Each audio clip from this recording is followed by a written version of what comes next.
this is Lucky from Maxbhi.com. Friends, क्या आपके Motorola Moto E4 Plus की touch screen damage हो गई है? Worried of high repair cost of your smartphone?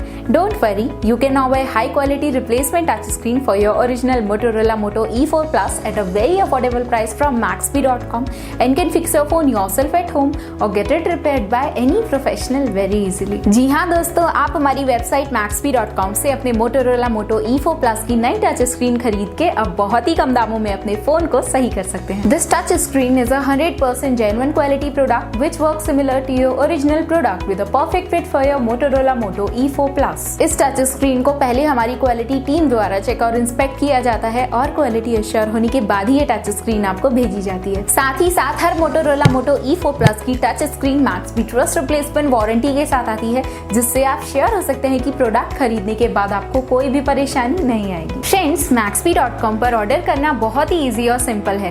हमारी वेबसाइट Maxbhi.com पर अपने प्रोडक्ट को सर्च करें और प्रोडक्ट पेज पर जाकर बाय नाउ पर क्लिक करें. अपना नाम, मोबाइल, एड्रेस फिल करें और ऑर्डर पर क्लिक करें. ऑर्डर क्लिक करने के बाद आप हमारे सुपर सिक्योर पेमेंट पेज पर आ जाएंगे, जहां आप ऑलमोस्ट हर तरह से पेमेंट कर सकते हैं, जैसे कि यूपीआई, नेट बैंकिंग, क्रेडिट और debit cards, wallets etcetera. Once your payment is done and your order is processed, it will be safely packed and dispatched within 1 or 2 days. और हाँ गाइस, शिपिंग बिल्कुल free है, so you just have to pay for the product and nothing else. आपके order की सारी updates और tracking details regularly आपको आपके ईमेल और फोन पर भेजी जाएगी, जिससे आप अपने ऑर्डर का स्टेटस जान सकते हैं. Maxbhi.com पिछले 6 सालों में अपने हजारों हैप्पी कस्टमर्स को फोन पार्ट्स डिलीवर कर चुका है और ये गिनती डेली बढ़ रही है. सो वेट मत करिए, अभी ऑर्डर करें और चल रहे special cashback and heavy discounts का फायदा उठा के अपने फोन में लगवाएं बेहतर क्वालिटी पार्ट्स, वो भी कम दामों में.